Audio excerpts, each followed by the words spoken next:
Hi Eric, hi Jensen, how's it going? Hey Josh, Great. good. It's awesome to be able to speak to you both. And Jensen, to start with you, I know you're no stranger to action after Supernatural, one of the all-time great series in my opinion, but how much does what you learn from a long-time role like that help you when it comes to a guy like Mark who's a badass, but as we learn is also dealing with something that makes him pretty vulnerable too? Stretch, stretch out. Those action sequences aren't gonna. It's not gonna be kind on your body. Um, I feel like I've it's like one of those things. It's like if you're a runner and you run a race and then you finish and but you keep running.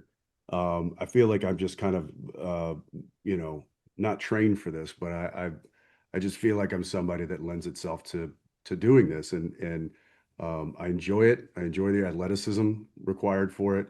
You have the Um, stamina. the stamina. And there's another thing too that I've and I think we've talked about this as spatial awareness. It comes in really handy when you're doing stunts, just knowing distance from objects and knowing how to move your body in a way. But it also really benefits you in just a scene work, hitting your mark, knowing the distance between, other characters and objects in the room. And I feel like it's stuff that it's those kind of things that I don't know. I like the minutia of finding how to play scenes with both action and and dialogue and doing it from that spatial awareness. He's really great with the action. Yeah. I'm gonna blow smoke a All little right, bit. I'll Uh, Jumping from a moving trailer into the bed of a truck, a pickup truck. Um, the fight scene at the embassy, yeah, which was pretty good, man. yeah. I'm saying pretty good because I'm downplaying it, but it's excellent. He's No, modest, but he's great at the stunts. Yeah, absolutely. And of course, Eric, it's Nathan's job, maybe not so many stunts, but it's down to him to keep these big personalities like Mark in check. So how do you approach a challenge of balancing that authority figure with making sure he's still a really interesting character that he proves to be in the show? Uh, that's a good question, and a lot of it has to do with the writing. I can't dictate.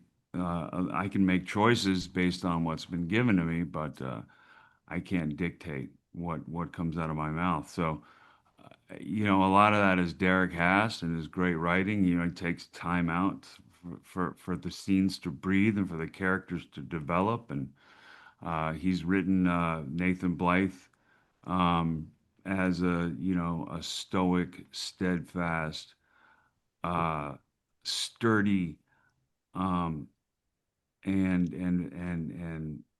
devastatingly handsome I mean, devastatingly handsome. leader of a task force. For sure. And I know both of you have played heroes and villains on screen, the villains with projects like Bad Boys and The Boys. But what is it you both enjoy about playing characters like Mark and Nathan who have these really strong moral cores and are just out there trying to protect the people who live in their city? I mean, I think for what I like about Mark is he's been dealt a really shitty hand. Um, and he could have very easily cashed in and just walked away, and let it dictate him into a negative existence. But he didn't. He chose he chose to bring as much light as he could to a dark world. Yeah, and same for you as well, Eric, in terms of Nathan being this heroic character. It's another thing I can't dictate whether or not he's heroic. The mythology of characters always comes in the form of stories told by others about them. Hmm.